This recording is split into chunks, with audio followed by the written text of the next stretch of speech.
Hey everybody, welcome back. Ready for another deep dive. Today we're diving into the world of microbiology, specifically a test called the Oxidase test. And it's a test that's more exciting than it might sound at first. Right, like on the surface, maybe not the most thrilling thing, but when we get into it, it reveals a lot. This is about how bacteria breathe. Right, sort of. Exactly. Well, it's about how some bacteria use oxygen, much like we do, to get their energy. So like us, they need to breathe to get energy, but they do it differently. Yeah. And that's what's so fascinating about bacteria. Yeah. They've evolved different ways to survive, even when it comes to something as essential as respiration. So we're talking about a process called aerobic respiration here. Aerobic respiration. Okay, so that's how we get energy from oxygen. Yeah. And some bacteria have their own version of this. They do. And the oxidase test helps us figure out which ones are in the aerobic respiration club. It tells us if they have a very specific enzyme, cytochrome C oxidase. That's crucial for this process. Cytochrome C oxidase sounds a bit intimidating. It's really not once you break it down. Think about it this way. Inside bacteria, there's something called an electron transport chain. Electron transport chain. Okay, like a tiny little chain reaction happening inside these bacteria. Exactly. But instead of a chain reaction, think of it as a relay race. And the runners are passing these electrons like a baton. And at the very end of that relay, that's where cytochrome C oxidase comes in. So it's like the anchor of the relay team, the one who makes the final push.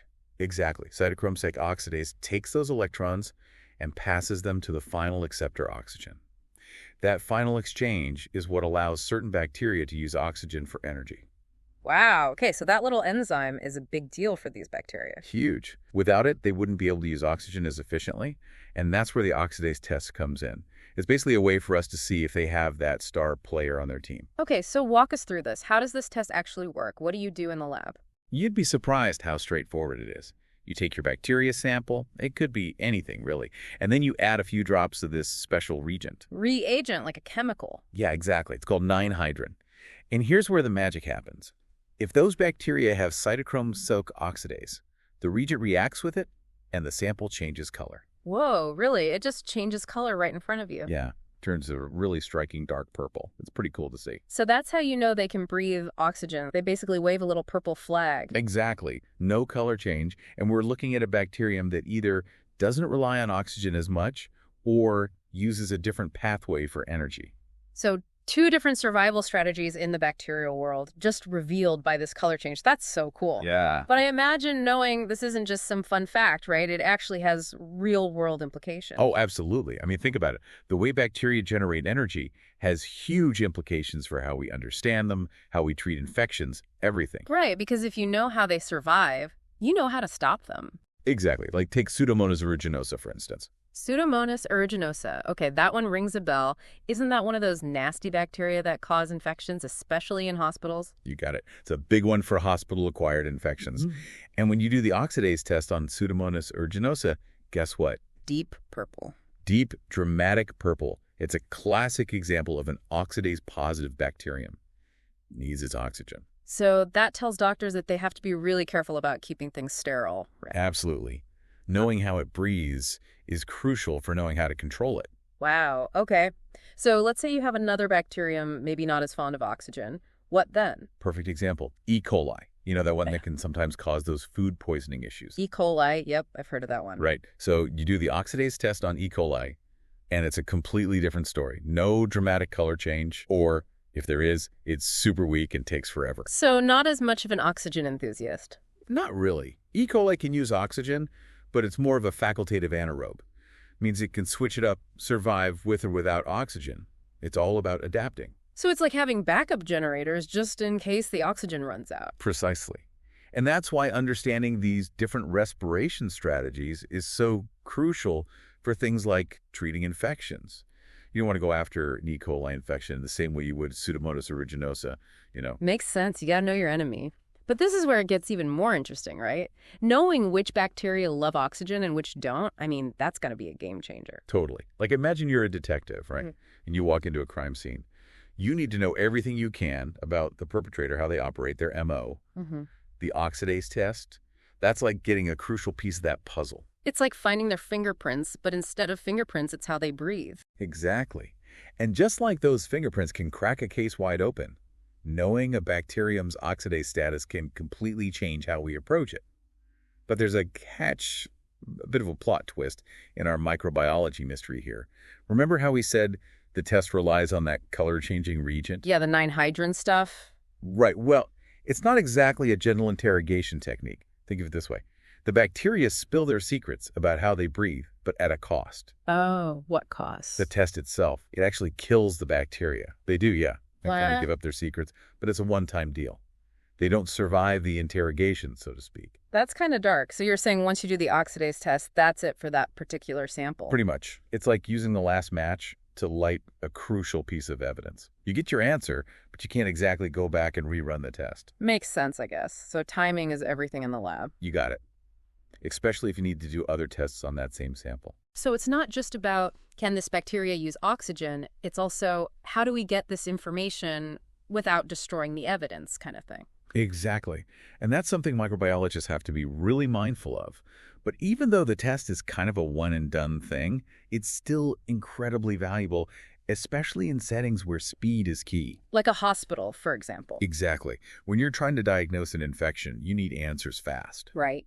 No time to waste. So the oxidase test gives them quick, actionable information, even if it means sacrificing that particular sample. You got it.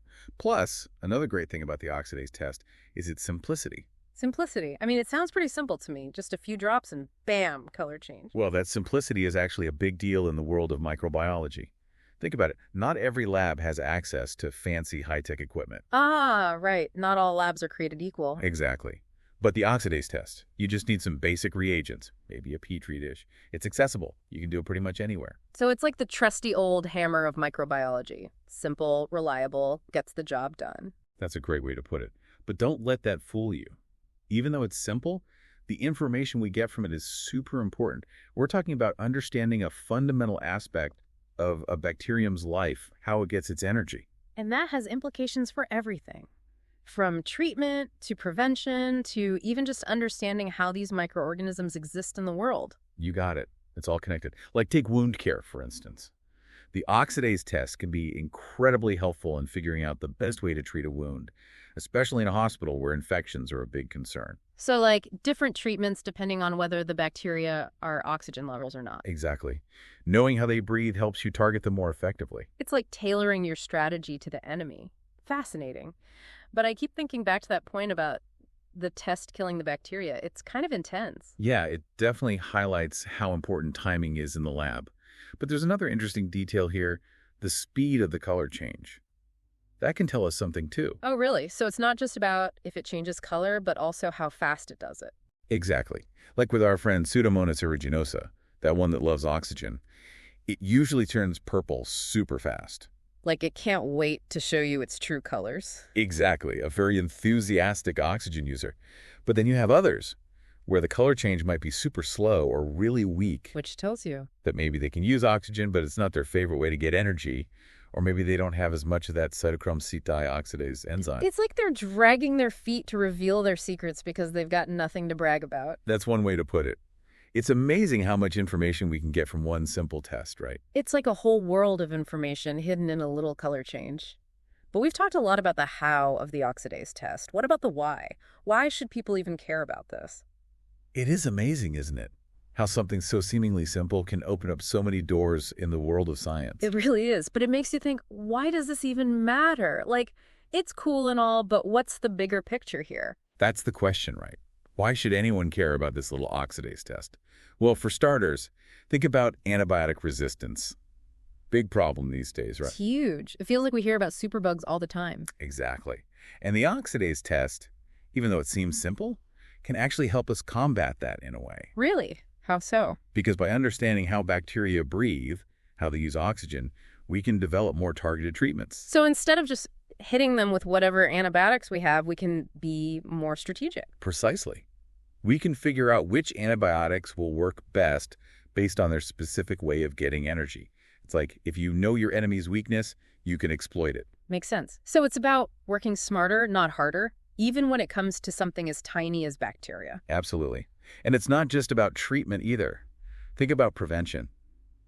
Knowing which bacteria love oxygen helps us understand where they're likely to thrive. Right. Like if you know they need oxygen to survive, you know they won't last long in an environment without it. Exactly. And that's crucial for things like infection control, especially in hospitals. It informs those protocols, makes them more effective. So this tiny test is playing a role in this huge battle against infectious diseases. It's kind of mind-blowing. It is, and its reach goes even further. Think about environmental science. Oh, right. We haven't even touched on that yet. It's a big one. Scientists use the Oxidase Test to study microbial communities in soil, water, all sorts of environments. Helps them assess the health of these ecosystems. Oh, so it's like taking the pulse of the planet, but on a microscopic level. Exactly. By studying these tiny organisms, how they use oxygen, we get a better understanding of the bigger picture, how life is sustained on Earth. It's amazing how connected everything is. This one simple test can tell us so much about these microorganisms and how they impact our lives and the world around us. That's the beauty of science, right? There's always more to discover, always another layer to peel back. Absolutely. Well, I think we've done some serious peeling back today. From the mechanics of the oxidase test to its implications for human health, the environment, we've covered a lot of ground. It's been a fascinating deep dive. It really has. And as always, we encourage you to keep that curiosity going. Don't be afraid to ask questions, explore those rabbit holes. Until next time, keep those brains buzzing.